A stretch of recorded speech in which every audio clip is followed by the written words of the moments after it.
আমি আজকে দেখাইতাম দিতেছি আপনাদেরকে আমাদের মৌসিক অঞ্চলে যে বিখ্যাত কিছু শীতকালীন পিঠা।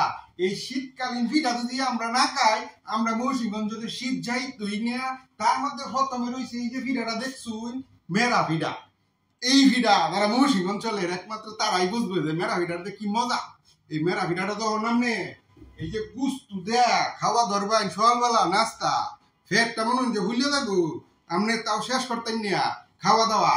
এই যে এছাড়া আছে আপনি এই যে শুটকি ভর্তা, মৌসিংহের যে শুটকি ভর্তাটা আছে সেবা শুটকি ভর্তা, এই ভর্তাতে এই পিঠাটা সেই মজা। আরেকটা পিঠা দেখাই আপনাদেরকে, এই যে হইছে আপনার কেক পিঠা।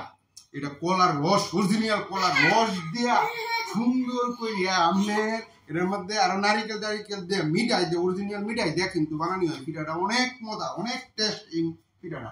আরেকটা পিঠা আপনাদের সামনে আনতাছি, সেমাই পিঠা। আসলে এটা সেমাই না, সেমাইয়ের মতন দেখতে, কিন্তু এটা চাউলের রুটি দেয় বাইটা বাইটা বাইটা বানায়, আমরা বানাইতে না।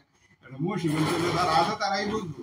এটার মধ্যে দেওয়া হয় আপনার দুধ, আপনার নারিকেল, আবার হচ্ছে আপনার বিভিন্ন রকমের কিশমিশ বা বিভিন্ন রকমের যে সেমাইয়ের মধ্যে যা দেওয়া হয় এগুলা দিয়ে আমরা তো পারি না, মহিলারা বানাইতে পারে, কিন্তু অনেক টেস্ট পাই এই পিঠাটি। যারা মৌসুমী অঞ্চলের তারাই বুঝতে পারবো এটাতে কি মজা। মৌসুমী অঞ্চলের মানুষ তারা এটা বোঝা সম্ভব না।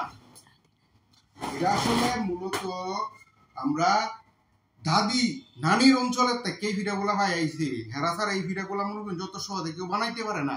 আমার দাদি আলহামদুলিল্লাহ হলো বাচ্চা আছে, এই দাদি পিঠাগুলা বানায় আমাদেরকে আমরা খাওয়াই। আমরা গ্রামের থেকে দাদি পাঠাইছি। আমার দাদির আলহামদুলিল্লাহ দাদির বয়স 80-র উপরে, এখনো বাচ্চা আছে। দাদির হাতের বানানো পিঠাটি আপনাদেরকে দেখাইছি আমি।